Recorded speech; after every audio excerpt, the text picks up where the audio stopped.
कभी नहीं।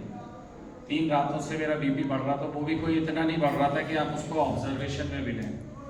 नॉर्मली 120/80 होता है, मेरा 135/81-82 ऐसे ही रह रहा था। बट स्टिल मुझे लग रहा था कि जब मेरा कभी नहीं बढ़ता तो ये रात को सोते सोते कैसे बढ़ता। एक तो ये प्रॉब्लम पता चल गई। दूसरी, हेड रीजन, ये फेस और हेड रीजन पे पसीना आएगा। ये बात है 11 जनवरी की। जनवरी में यूपी चिल्ड होता है एकदम। उस पीरियड में मुझे पसीना आ रहा था सिर पे। बाकी कोई पेन का सिम्टम नहीं था, कोई पेन नहीं, कोई झंझनाहट नहीं, कोई ये नहीं, कोई वो नहीं, कुछ नहीं। तो डायबिटीज के केस में ये 2 चीजें हैं। हो सकता है आपको ब्लड प्रेशर तो फील ना हो, बट आपको पसीना हेड पे अगर आता है तो ये एक प्राइमरी सिम्टम है।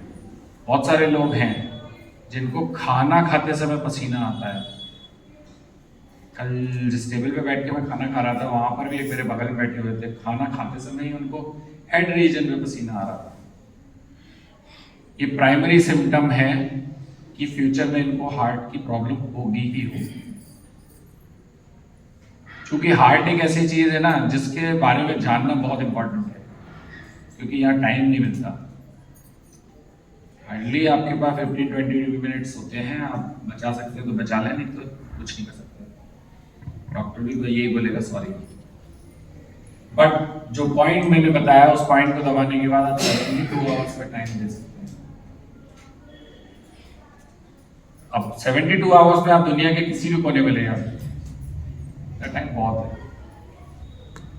और एक चीज, जो डायबिटिक हैं उनको अपने हार्ट की सेफ्टी के लिए डार्क चॉकलेट खानी चाहिए।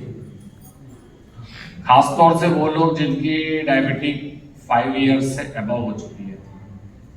डार्क चॉकलेट क्या करती है, आपके ब्लड को थिन करती है, जो आपका शुगर की बढ़ने की वजह से थिकनेस बढ़ जाती है, तो जिसकी कॉज होते हैं हार्ट अटैक, जो मेरे साथ भी था।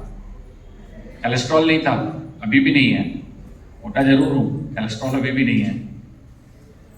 कोलेस्ट्रॉल होना ही जरूरी नहीं है कि हार्ट की प्रॉब्लम हो। लोग देखते हैं कोलेस्ट्रॉल है तो हार्ट की प्रॉब्लम होगी। कोलेस्ट्रॉल है तब होगी वो अलग चीज है, बट बिना कोलेस्ट्रॉल के भी है। और आप ये सोचते हैं कि आप एक्सरसाइज करते हैं तो आपको ऐसी प्रॉब्लम नहीं होगी। जिस दिन मुझे प्रॉब्लम हुई थी उससे 3 दिन पहले तक 55 मिनट्स ट्रेडमिल पर रनिंग करता था। तो ऐसी भी कोई प्रॉब्लम नहीं थी कि जिसकी वजह से ऐसा कुछ हो सकता हो।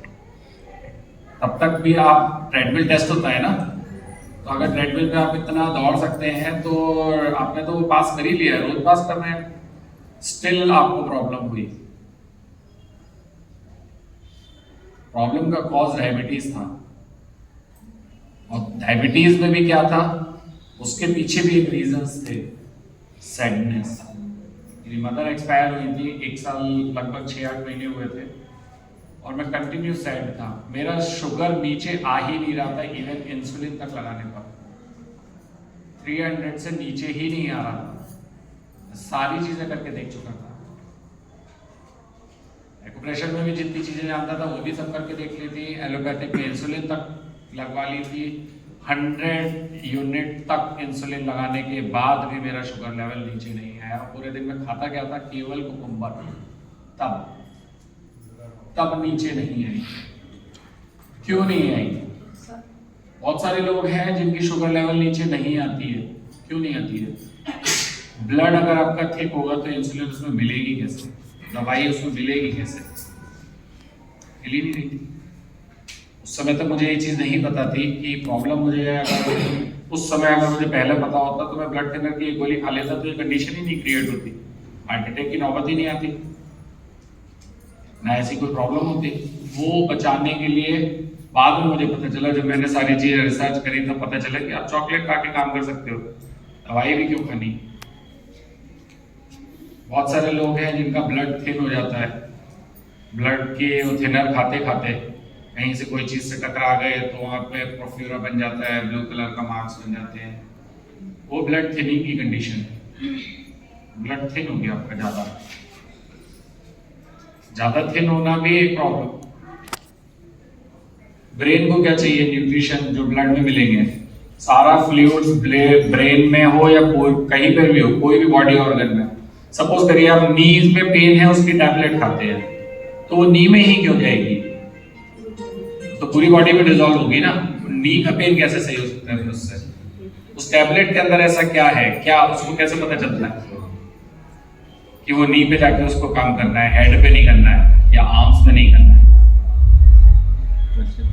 बॉडी रिक्वायर्ड करती है ना ऐसी चीजें कि कहाँ उसको जरूरत है, उस केमिकल फॉर्मुलेशन की कहाँ जरूरत है, तो लीवर डिसाइड करता है। कई बार आप देखोगे फीमेल्स में नी पेन है, ओल्ड एज में खासतौर से। क्या वाकई में वो नी पेन है?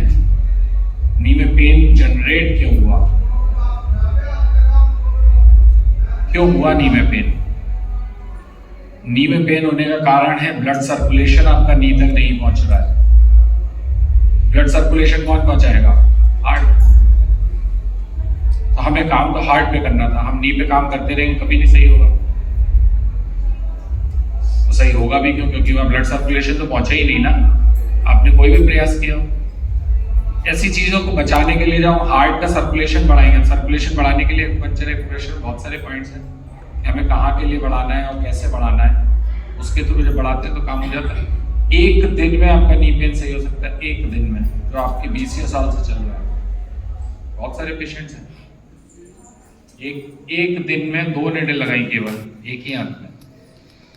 ओके, बहुत से लोग ऐसे होते हैं नीडल निकालने से पहले ही कहते हैं सर मेरा तो सही हो गया,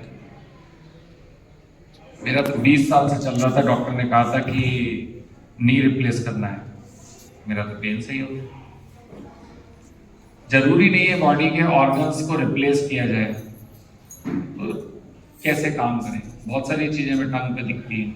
क्या किया है आपने पहले, क्या खाया है आपने, क्या आपके अंदर इमोशंस से रिलेटेड क्या इश्यूज हैं? फीमेल्स में बहुत होते हैं, मेल्स में नहीं मिलते थे। फीमेल्स में तो आपको सब में मिलेंगे, 99.99% मिलेंगे ही मिलेंगे। टंग निकालिए, टंग का ये हिस्सा देखिए, इतना हिस्सा देख के आपको पता चल जाएगा कि फीमेल कितनी इमोशनल है। आगे का हिस्सा टंग का थोड़ा सा सॉलन होगा और पॉइंटेड हो जाएगा। जैसे जैसे आपके इमोशंस आपके ऊपर बढ़ते जाएंगे वैसे वैसे सॉलन होते हैं। सिंपल। बहुत सारी चीजें तो आपको एक्चुअली बिना उसके कलर पिक्चर के नहीं दिखा सकते हैं, बट बेसिक चीजें आप लोगों को बता देते हैं। टंग के बहुत सारे पार्ट्स होते हैं, इतने से पार्ट की जब बात करते हैं टिप पर, ये बात करता है आपके हार्ट की। जब हम इसमें इतना पार्ट और ऐड कर देते हैं, अब ये आ गया लंग्स। लेकिन अगर यहां पर हमें रेडनेस दिख रही है इसमें और यहां पर दिख रही है, तब ये कंडीशन लंग्स की है, हार्ट की नहीं है। जब हार्ट से रिलेटेड इश्यूज होंगे तो हमें इस हिस्से में कुछ नहीं दिखेगा, क्योंकि लंग्स हार्ट को अपने अंदर कवर कर लेते हैं। ऐसे ही हमारा हार्ट यहाँ पर भी कवर होता है। बहुत सारी जगहों पे ये सब चीजें नहीं बताई जाती है, तो मैं आप लोगों को जो चीजें बता रहा हूँ वो वही बता रहा हूँ जो कॉमन नहीं है। कहीं पे आप जर्नल में पढ़ेंगे ना तो आपको नहीं मिलेगी वो। अब अगर हम बात करें फीमेल्स की, अब अगर फीमेल्स पे देखेंगे तो यहीं पे एक ऑर्गन और आ जाता है फीमेल्स में, उनका ब्रेस्ट। अगर इन कॉर्नर्स पे कुछ प्रॉब्लम है इस एरिया में, दैट मीन्स कुछ ना कुछ इश्यूज ब्रेस्ट में। अगर पेन है नहीं है, अगर आप यहाँ पे कुछ भी एबनॉर्मल देखते हैं टंग में, आप पूछ लीजिए आपके ब्रेस्ट में कोई प्रॉब्लम है, कोई पेन है, कोई स्टैग्नेशन जैसा लगता है, कुछ लंप जैसा लगता है। हो सकता है आप किसी की होने वाली कोई बड़ी डिजीज को यहीं पे रोक लें। माइनर सी भी अगर प्रॉब्लम मिलेगी तो भी कुछ ना कुछ इशू होगा ही। और फीमेल्स के केस में 99.99% अगर आपने उसको आइडेंटिफाई नहीं किया तो वो कैंसरस हो। तो उस कंडीशन को आने से पहले जब आप इसको यहाँ देख लेंगे ना, और होने के कारण भी क्या है वो भी आप लोग कभी अगर लॉन्ग क्लास में होंगे तो बताएंगे। कारण बहुत सारे होते हैं। सबसे बड़ा कारण है इमोशन स्ट्रेस। घर में फैमिली से रिलेटेड जो इमोशनल स्ट्रेस होता है, काम से रिलेटेड इमोशनल स्ट्रेस नहीं होता, वो स्ट्रेस होता है, उसमें इमोशंस ऐड नहीं होते हैं। इमोशनल स्ट्रेस की जब आप बात करेंगे तब यहाँ प्रॉब्लम शुरू होगी। और प्रॉब्लम शुरू कैसे होगी? अगर आप टंग को थोड़ा सा साइड में करके देखेंगे तो ये एरिया होता है यूट्रस का।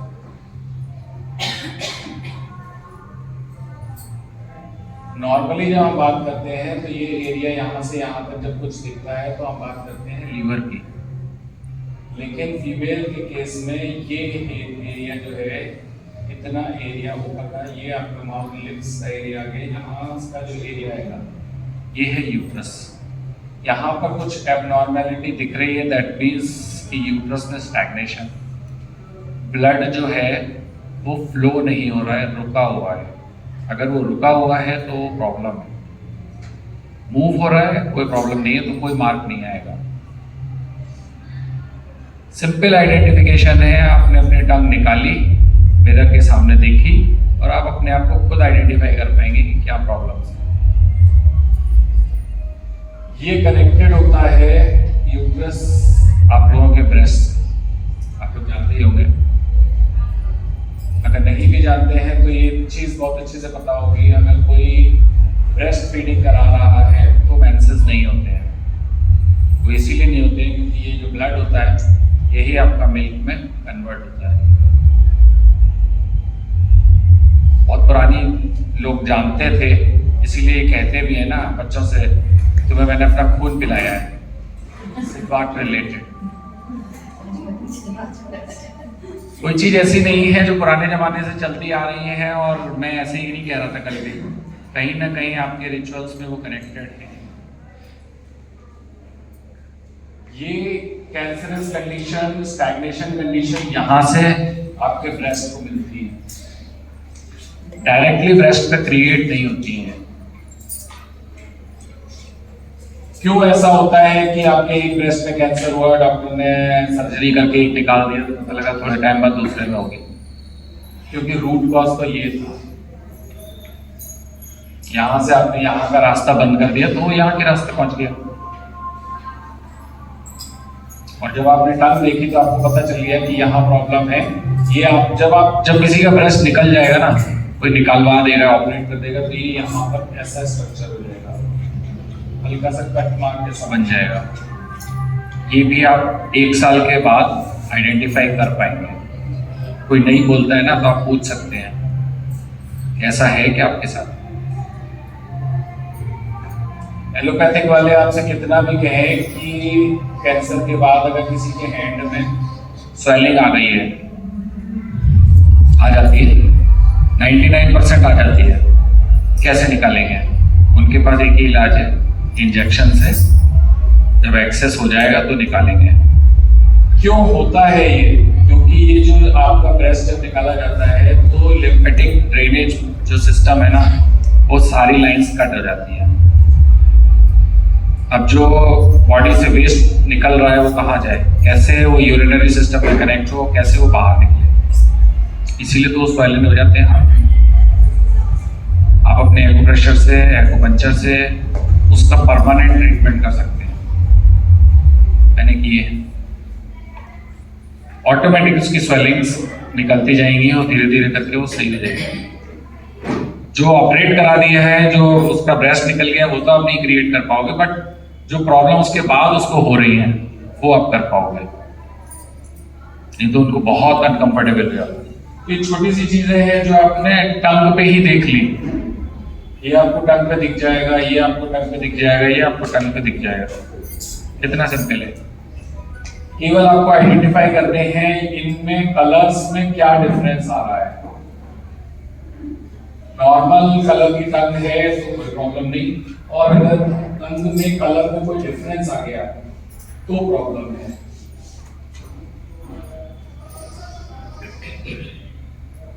ये हो गया हार्ट, ये आपका आ जाएगा लंग्स। अगर हार्ट से अब अगर फिर भी कई बार ऐसा हो जाता है कि आपने पेशेंट से पूछा, पेशेंट ने आपको बताया कि नहीं कोई प्रॉब्लम नहीं है, ब्रेस्ट में कुछ नहीं है, कोई वो नहीं है, ये नहीं। जब लास्ट तक आपने अपनी इंक्वायरीज कर ली, फीमेल्स के केस में ऐसा नहीं होगा, बट लास्ट तक इंक्वायरी कर लिया, सपोज कोई मेल है, तो मेल के केस में ये प्रॉब्लम आपके लंग्स की ही है 100%। वहां आपके, हालांकि मेल्स में भी ऐसी प्रॉब्लम्स होती हैं, कैंसरस तक होती हैं, बट उसके परसेंटेज बहुत कम है। हो सकता है उनके भी, ऐसा नहीं है कि नहीं है, बट उनके साथ में और आपके में उसमें बहुत डिफरेंस जो ये है, जब यहाँ अगर आपने सारी इंक्वायरीज कर ली, प्रॉब्लम नहीं है, तब आप लंग्स में आएंगे। क्यों?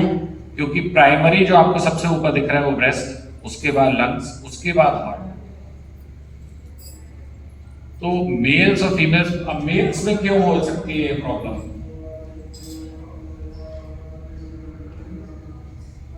मेल्स में तो कोई यूट्रस होता नहीं है,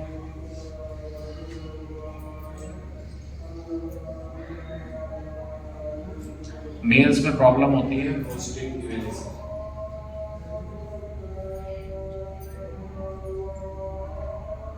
सेम जगह पे आपको प्रोस्टेट मिलेगा मेल्स। और एक चीज, यहाँ पर जो लाइन होती है ना, ये जो मिल रहे होते हैं, ये दो अलग अलग जा रही है जैसे लाइन है। जिस मेल में ये दोनों लाइनें मिलके बंद हो रहा होगा, 100% उसको प्रोस्टेट होगा। जब तक प्रोस्टेट नहीं होगा तब तक ये बंद नहीं होगा। सिंपल चीजें हैं जो आप आइडेंटिफाई करके चीजों को डायग्नोस कर सकते हैं। डायग्नोसिस इसीलिए इंपॉर्टेंट है क्योंकि आपने आधा ट्रीटमेंट, हो सकता है प्रॉब्लम हो रही है उसके ब्लैडर से आ रही है हीट और दिख रही है आपको हार्ट में, तो आप ट्रीटमेंट हार्ट का करते रहेंगे तो ब्लैडर सही होगा नहीं, तो वो हार्ट की हीट कम भी नहीं होगी। तो डायग्नोस बहुत जरूरी है इसलिए। अब आती है बात, अगर हम और आगे की बात करें तो ये लीवर को हम आइडेंटिफाई कैसे करेंगे फीमेल्स के केस में। मेल्स में तो लीवर की प्रॉब्लम रेयरली नहीं होती है, जो मतलब अल्कोहलिक ज़्यादा होते हैं उनकी बात अलग है, मतलब वैसे फीमेल्स में बहुत ज़्यादा होती है, क्योंकि फीमेल्स का पूरा सिस्टम जो है गायनिक सिस्टम वो लीवर पे ही कनेक्टेड है। इनिशियल स्टेज में जब आप टंग की, ये आपकी टंग की आउटर बाउंड्री है, ये हिस्सा जब यहाँ से यहाँ तक बल्जी दिखेगा, यहाँ लंग्स की लाइन तक ये बल्जी दिखेगा, या जैसे स्किन वैसी हो जाती है ना चिकनी चिकनी सी, वो अगर दिख रहा है दैट मीन्स कि लीवर में प्रॉब्लम है, लीवर में हीट है। और वहां पर अगर रेडनेस भी है तो हीट कंफर्म्ड है। नहीं तो फीमेल्स के केस में ज्यादातर आपको ये हिस्सा जो है ये पर्पल से कलर में दिखता है। अगर किसी को माइनर भी प्रॉब्लम होगी तो यहाँ पर्पलनेस आनी शुरू हो जाएगी। मैंने ये यूट्रस जो दिखाया था ये इसी साइड में मिलेगा, इस साइड में नहीं। टंग पे रिफ्लेक्शन डिफरेंट आता है। जब आप बात करेंगे लीवर की तो ये लीवर आपको दिखेगा लेफ्ट साइड में। ये पेशेंट की टंग के हिसाब से चल रहे हैं, पेशेंट का लेफ्ट साइड का टंग जो है वो लीवर दिखाएगा, राइट साइड की कंडीशन आपकी गॉल ब्लैडर दिखाएगी। अगर यहाँ पर कुछ स्टिकी फ्लेम दिख रहा है येलोइश कलर में, तो ये बता रहा है कि गॉल ब्लैडर स्टोन है। सिंपल अल्ट्रासाउंड कर दिया आपने अपनी आंखों से। सिमिलर वे में जब हम इस अगर लीवर को हटा दें यहाँ से,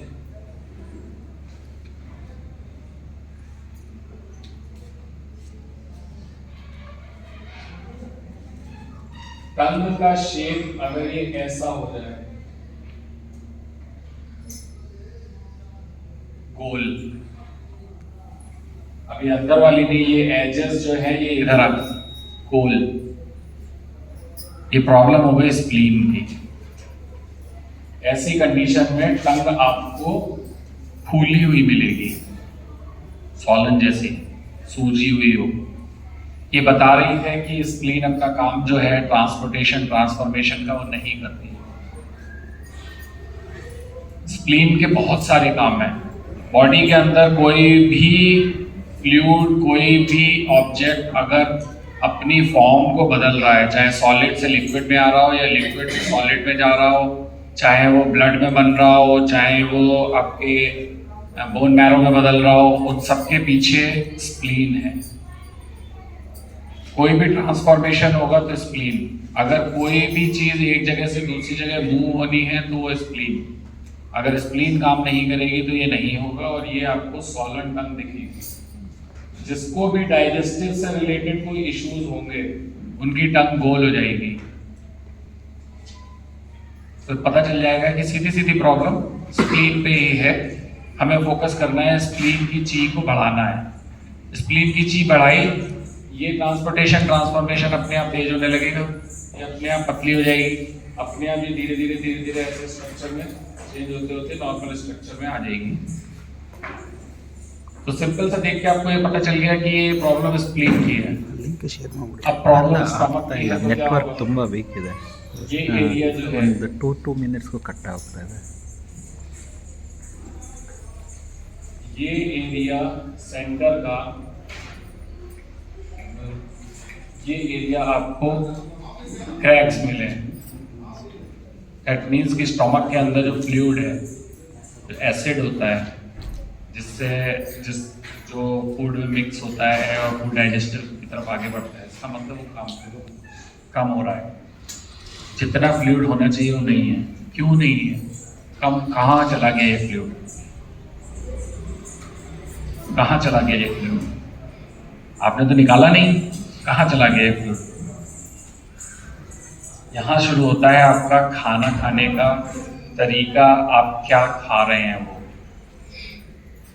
इंडिया में कोई भी फूड ऐसा नहीं बना जो यिन यांग को बैलेंस ना करता हो।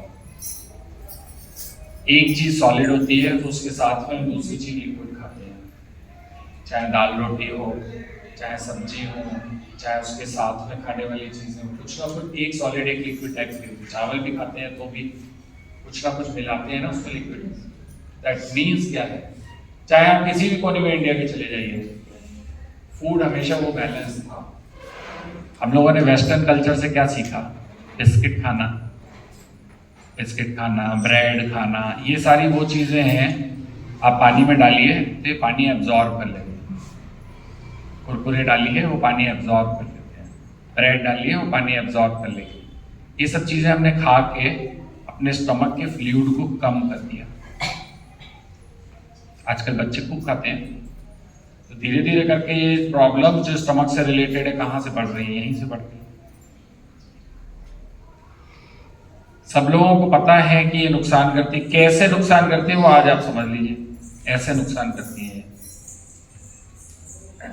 क्योंकि वो आपके बॉडी से जो फ्लूइड एसिड जो क्रिएट होना है, बनना है, बन के आता है स्टमक में, वो यहाँ ड्राइड आउट हो जाता है।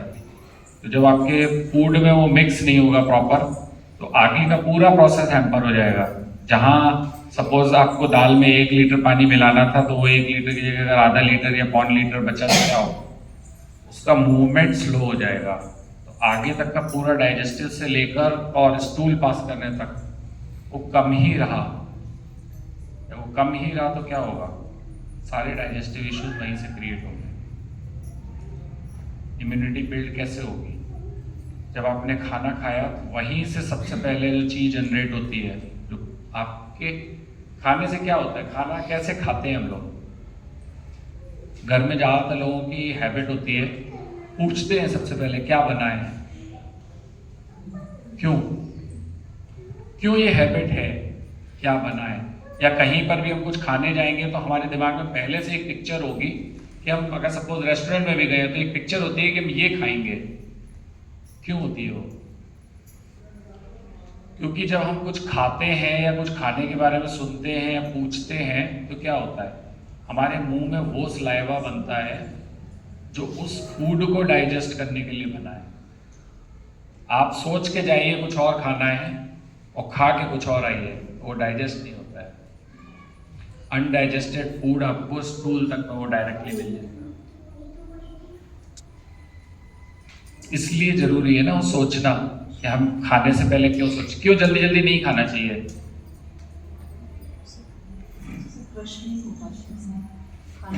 क्रश नहीं हो पाता, वो तो चलो कॉमन सी है, बहुत सारी चीजें ऐसी हैं जो आप वैसे भी खा सकते हैं। हाँ, जितना आप उसको च्यूई करेंगे उतना ज्यादा स्लाइवा उसमें प्रॉपर मिक्स हो जाएगा, तो जो आगे ऑर्गन्स का काम है वो कम हो जाएगा। तो हम वहीं से शुरुआत करते हैं कि क्या क्या हमने बिगाड़ना शुरू किया है। अब यही सोचिए, आप गए रेस्टोरेंट कि आप सोच के गए कि आपको ये खाना है, आप गए रेस्टोरेंट में गए, सबसे पहले उसने ला के दिया आपको पानी, देता है ना, आपने लिया गिलास में निकाला और एक गिलास पानी पी लिया, करते हैं जनरली आप सब लोग। उससे क्या होता है, जो स्लाइवा आपके मुंह में बना वो डाइल्यूट होके पेट में पहुंच गया। जो काम डाइजेशन का उसको माउथ से शुरू करना था वो पेट में ऑलरेडी डाइजेस्ट होके पहुंचा है। उसकी तो जो स्ट्रेंथ थी वो पहले से वीकनेस हो गई। क्या कहते हैं, ब्लोटिंग हो रही है, गैस बन रही है। ऐसे बनती है गैस, ऐसे बनती है। अब आप सोचो कि गैस ही नहीं बनेगी, गैस नहीं बनेगी तो फूड आगे मूव कैसे होगा। वो गैस ही है जिससे फूड आगे मूव होता है। बननी तो चाहिए बट उतनी नहीं बननी चाहिए कि आप परेशान हो जाए, उससे पेट फूलने लग जाए। ये छोटी छोटी सी गलतियां जो हम लोग करते हैं ना, जो हम लोगों ने अपने कल्चर से चीजें छोड़ दी, वही चीजें हैं जो प्रॉब्लम देती हैं। अब आप जो रिसर्चेस देखें ना तो आपको पता चलेगा कि फूड के ट्रेडिशंस कैसे चेंज। हम खा रहे हैं वेस्टर्न्स और वेस्टर्न्स खा रहे हैं हमारा, वो हेल्दी होते जा रहे हैं और हम उनकी तरह अनहेल्दी होते जा रहे हैं। खैर आपके बचेली में अभी तक तो मैंने ऐसा नहीं देखा, कम से कम आप लोगों के साथ ऐसा। मैं आपको बताऊं, बहुत सारे मैं जो इंटीरियर विलेजेस में कैंप किए वहाँ मैंने एक चीज़ नोटिस करी, ग्रीन वेजिटेबल्स वो पूरे सिटी को बेचते हैं और सारे ब्लड डेफिशिएंट हैं, सारे, पूरा गांव ब्लड डेफिशिएंट है। क्यों भाई? मैंने पूछा, कई लोगों से पूछा तो उन्होंने कहा इसमें इतने पेस्टिसाइड मिलाते हैं, अगर हम आपके सामने मिला दें तो आप भी नहीं खाएंगे। हम कैसे खा लें, हमने तो मिलाए हैं। बात उसकी भी जेन्युइन थी ना, आपके सामने अगर कोई मिला रहा हो तो आप भी नहीं खा पाओगे ना। फिर वो जिस चीज में मिलावट आपके सामने हो रही होगी ना, वो चीज आप जब भी खाओगे आपके दिमाग में वही सीन आ जाएगा, आप उस चीज को खा ही नहीं पाओगे, चाहे भले ही वो आपकी चाहे चीज जो हो वो सही तरीके से सब सही बनाओ, बट उन लोगों के माइंड में पिक्चर ही वही बनी हुई है। तो अगर आप उनको दे भी ये भी तो भी नहीं खाते हैं। तो अब आपको ब्लड कैसे बने? ब्लड बनाने के लिए चाहिए भी तो आप अगर पॉइंट्स हम कितने भी लगा लें, हम कोई भी यिन वाली चीज जो लिक्विड हमारी बॉडी में है, फ्लूइड जो है, वो हम बना नहीं सकते। हम फंक्शंस बॉडी के अंदर चीजों के बढ़ा सकते हैं, हम फूड खाएं उससे ज़्यादा से ज़्यादा न्यूट्रिशन एब्जॉर्ब करा सकते हैं, बट हम वो न्यूट्रिशन नहीं बना सकते। बहुत सारे लोग होते हैं एक्यूपंक्चरिस्ट, वो कहते हैं कि ये निडल लगा दो, वो निडल लगाने से या मैग्नेट लगाने से कोई भी न्यूट्रिशन बनेगा नहीं। जो आपने खाया होगा वही एब्जॉर्प्शन बढ़ जाएगा, वही बढ़ेगा। तो चाहे आप किसी भी पैथी में जाएं, अगर आप डायग्नोज सही करे हैं तो रिजल्ट सही मिलेगा, और डायग्नोज सही नहीं है तो फिर प्रॉब्लम है। जब हम इस स्टमक की बात करते हैं, स्टमक में अगर आपको यहाँ पे क्रैक्स मिलते हैं, दैट मींस की फ्लूइड कम है। सपोज यहाँ पर एक येलो कोटिंग मिलती है, यहाँ टंग के बीच में पीला पीला सा दिखता है, तो हमें क्या समझना है? सबसे पहली चीज तो ये बताएगी हीट। येलो रंग आपको बताएगा हीट, व्हाइट कलर आपको बताएगा कोल्ड। अगर ये येलो है तो स्टमक में हीट है, और अगर ये व्हाइट है या यहाँ से अगर आप देखेंगे तो गोल तो नहीं दिख रहा है, तो इस तरह से अगर आपको दिख रहा है व्हाइट व्हाइट सा या येलो येलो सा, तो ये बता रहा है येलो मतलब हीट दिखा रहा है, व्हाइट मतलब कोल्डनेस दिखा रहा है। तो जब आप किसी को जुकाम हो ना तो एक बार टंग देखिएगा, ये व्हाइट दिखता है क्या? नहीं दिखेगा, ये येलो दिखेगा, क्रीमी क्रीमी सा दिखेगा। तो हीट है, कोल्ड नहीं है। उल्टा उल्टा ट्रीटमेंट अगर आप करेंगे तो कैसे सही होगा? आपने प्रोटोकॉल तो पढ़ा सही, हीट हो तो ये देना है, कोल्ड हो तो ये देना है, लेकिन आपने डायग्नोज ही गलत किया था। आप सोच रहे थे कि वो कोल्ड था, वो तो हीट था, आपने और हीट दे दी तो प्रॉब्लम उसकी और बढ़ गई। तो बढ़ानी नहीं है, सही करनी है, सही डायग्नोज है। तो अगर ये येलोइश कोटिंग आ रही है तो आपको हीट कम करनी है स्टमक में। स्टमक में हीट कम करेंगे तो वो पूरी बॉडी में सर्कुलेट, तो वहीं से होता है सब कुछ, वो पूरी बॉडी में उसको सर्कुलेट करके कम कर लेगा, क्योंकि ये हीट जो यहाँ से बनेगी ये ब्लड में पहुँचेगी, और ब्लड तो पूरी बॉडी में है, सब में पहुँचेगा। सिमिलर वे में कोल्डनेस भी होती है। अगर ये कोल्डनेस है, कोल्ड हो जाएगा अगर स्टमक, तो फूड डाइजेस्ट ही कैसे होगा? किचन में आप गैस पे सामान रख दीजिए और बिना गैस जलाए सोचे पक जाए तो नहीं पकेगा ना, पकाने के लिए हीट चाहिए। आप कुक करके खाते हैं बट स्टिल स्टमक को फिर भी उसको कुक करना है, क्योंकि जो मिक्स होके पहुंचा है उस मिक्सचर के साथ में उसको कुक करना है, तभी उसमें से एब्जॉर्बेंट्स निकलेंगे, क्या क्या लेना है, क्या किसको डिस्ट्रीब्यूट करना है। ये भी काम स्प्लीन का है। एलोपैथिक मेडिसिन में स्प्लीन का कोई इतना खास रोल नहीं है, वो उनके लिए खाली एक ब्लड पॉकेट है, इसमें ब्लड रहता है।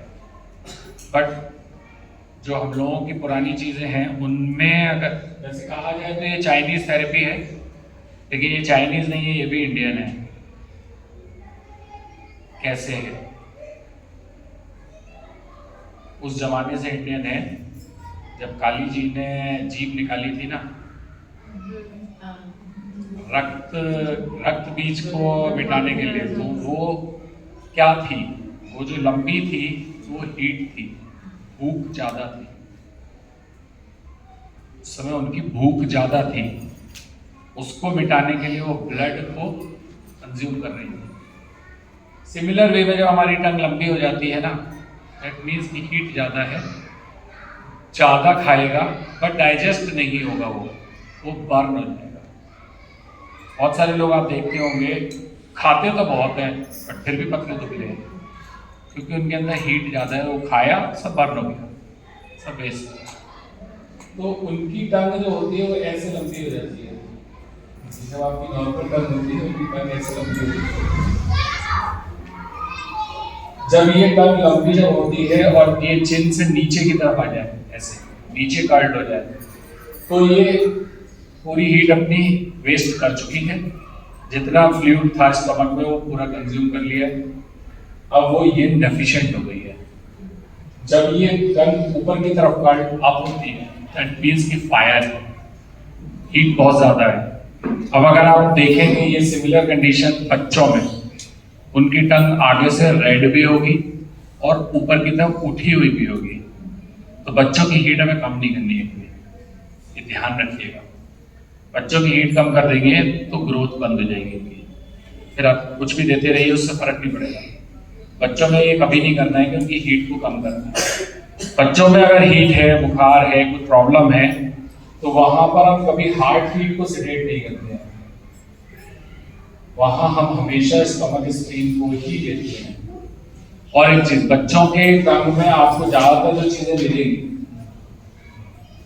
वो मिलेगी भी इसी हिस्से में, बाकी टंग के केस में आपको ऐसा नहीं मिलेगा। जो कुछ मिलेगा ज्यादातर आपको इतने हिस्से में मिलेगा। अगर हम आपको 3 पार्ट डिवाइड करेंगे तो इस हिस्से में या इस हिस्से में, बस ये यहाँ कुछ नहीं मिलेगा। मतलब अगर कोई सीरियस डिजीज नहीं है तो यहाँ कुछ नहीं मिलेगा, कोई प्रॉब्लम नहीं मिलेगी। जो कुछ मिलेगा मैक्सिमम यहाँ मिलेगा, क्योंकि उन्होंने खाया कुछ ना कुछ उल्टा सीधा होगा जिसकी वजह से ही प्रॉब्लम आती है। बच्चों को सबसे जल्दी सर्दी जुकाम हो जाते हैं, कितना भी आप कोल्ड लपेट के रखते हैं फिर भी हो जाता है, होता है ना, खासतौर से छोटे बच्चों में, जिनको आप पूरा रैप ऑन करके रखते हैं फिर भी हो जाता है। आपको समझ में नहीं आता है कि ये क्यों हो गया, हमने तो पूरा ढक के रखा था, सब कुछ करके रखा था, फिर भी। उसका कारण होता है आप लोगों के ओवर पॉजेसिवनेस की वजह से। आप लोग जो ज्यादा ढक देते हैं ना, बॉडी का टेम्परेचर बढ़ जाता है, बॉडी का टेम्परेचर बढ़ता है तो स्वेट होता है, बच्चा लात मार के फेंक देता है, तब लगती है ठंड, तब होता है वो बीमार। इसलिए नहीं होता है कि उसने नॉर्मल कंडीशन में उसको हटाया, आपने उसको ज्यादा उड़ाया, ज्यादा पहनाया, इसलिए। क्यों होता है उसका भी कारण है। आपने ज्यादा पहनाया तो क्या होता है, बॉडी के अंदर से जितना फ्लूइड था वो पसीने में निकलेगा। जब बॉडी से फ्लूइड पसीने में निकलेगा तो आपकी बॉडी कोल्ड हो जाएगी, कोल्ड होगी तो कोल्ड, और बाहर से कोल्ड है तो कोल्ड लग गई। प्रॉब्लम कहाँ है, हम सॉल्यूशन कहाँ ढूंढते हैं। हमने तो खूब सारा पहनाया, ओवर नहीं पहनाना है। मौसम से ज्यादा अगर आप पहनाएंगे तो भी प्रॉब्लम है। बॉडी के टेम्परेचर को नॉर्मल रखना है, ना ज्यादा बढ़ाना है ना घटाना है। कितना होना चाहिए बॉडी का टेम्परेचर?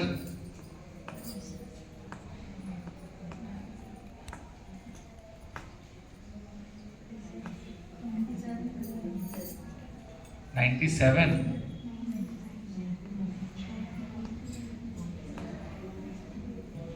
ऐसा कैसे हो सकता है भाई, आप लोगों को बॉडी टेम्परेचर भी नहीं पता है। नॉर्मली तो आप लोग फ़ारेनहाइट में देखते हैं टेम्परेचर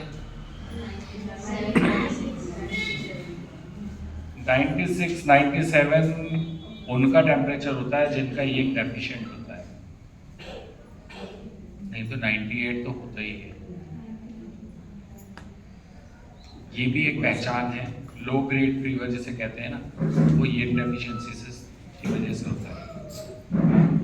फीमेल्स में ये डेफिशिएंसी एक एज के बाद आती है, जब उनको मेनोपॉज होते हैं उसके बाद ये डेफिशिएंट होता है, और तभी वो चिड़चिड़ी, गुस्से वाली ज़्यादा हो जाती हैं, क्योंकि बॉडी को जो फ्लूइड मिल रहा है, जो एनर्जी मिल रही है, जो पेट्रोल मिल रहा है उसको चलाने के लिए, वो ही कम हो गया है। उसकी वजह से सबसे ज़्यादा प्रॉब्लम होती है। और आप ज़्यादातर फीमेल्स को देखेंगे कैल्शियम डेफिशिएंट, सबसे ज़्यादा कैल्शियम कंज्यूम उन्हीं का होता है, मेल्स के कंपैरिजन में सबसे ज़्यादा। हर मंथ ब्लड लॉस, उसमें भी कैल्शियम लॉस। नया ब्लड बनने के लिए कैल्शियम चाहिए, वो वहाँ पे ऑलरेडी वीक है। कैल्शियम एब्जॉर्ब करने की एज भी है 35 तक, ये कंज्यूम करके उसको एब्जॉर्ब करके रोक सकते हैं। 35 के बाद वो भी नहीं हो पाता आसानी से, खाते तो वो है ही नहीं कि कैल्शियम से रिलेटेड चीज़ें खाते हों। तो कैसे जनरेट करें, कैसे जनरेट करेंगे? आज आप लोगों को एक बहुत इजी फॉर्मूला बताते हैं, प्योर वेजिटेरियन, इसमें कोई ऐसा नहीं है और बहुत इजी है। आप फीमेल्स हैं, आप लोगों के लिए तो सबसे इजी है क्योंकि किचन से ही रिलेट है। मशरूम खाया है? आई थिंक जो सभी खा सकते हैं, जिन्होंने नहीं भी खाया है। मशरूम को स्लाइस करेंगे और कोई बर्तन में या कोई कपड़ा लगाकर उसमें सन रेज में डायरेक्ट रखेंगे 3 to 4 आवर्स और 3 डेज। उसके बाद उसको कैसे भी आप कंज्यूम कर सकते हैं, जैसे आपको चाहिए। सब्जी बनानी है, पाउडर बनाना है, जो बनाना है आप वो बना के। तो जो नॉर्मली हम लोग कहते हैं ना कि आप अपनी स्पाइन को डायरेक्ट सनरेज में रखिए, उससे क्या होता है, विटामिन डी एब्जॉर्ब होता है। मशरूम एक ऐसा वो है, वेजिटेबल, फ्रूट्स या फंगस, आप कुछ भी कह सकते हो, जो विटामिन डी सबसे जल्दी एब्जॉर्ब करता है। एक पेशेंट मेरे पास आया था लास्ट मंथ, जिसका 39 था कैल्शियम। एक मंथ उसने यही खाया और 238 एक मंथ में। और फीमेल है, 67 इयर्स की है, उनको चलने में प्रॉब्लम होती थी।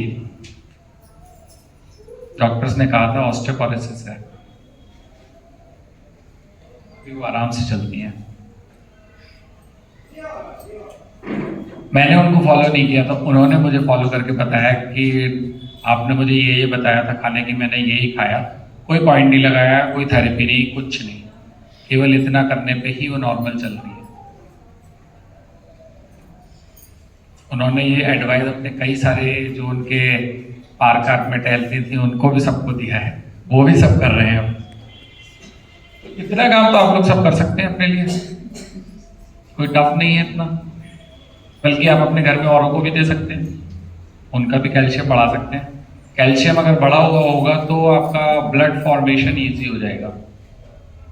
खासतौर से जो यंग है, जो ओल्ड एज है, उनको जो बोन से उनका कैल्शियम निकलता है 35 के बाद यही होता है। बोन्स क्यों वीक होती हैं, वो ब्लड को जो कैल्शियम चाहिए वो आपके उससे निकलेगा। और एक चीज, जब कैल्शियम आपका सही होगा ना तो थायराइड अपने आप सही हो जाएगा। सबसे बड़ी प्रॉब्लम थायराइड की कैल्शियम ही है। ज्यादातर फीमेल्स को प्रॉब्लम है। नॉर्मल सी चीज है जो आप लोगों को पता चल गई। एक और चीज आप टंग पे देख सकते हैं जो आजकल बहुत तेजी से फैल रहे हैं, फीमेल्स में ही है, जिसे कहते हैं पीसीओडी।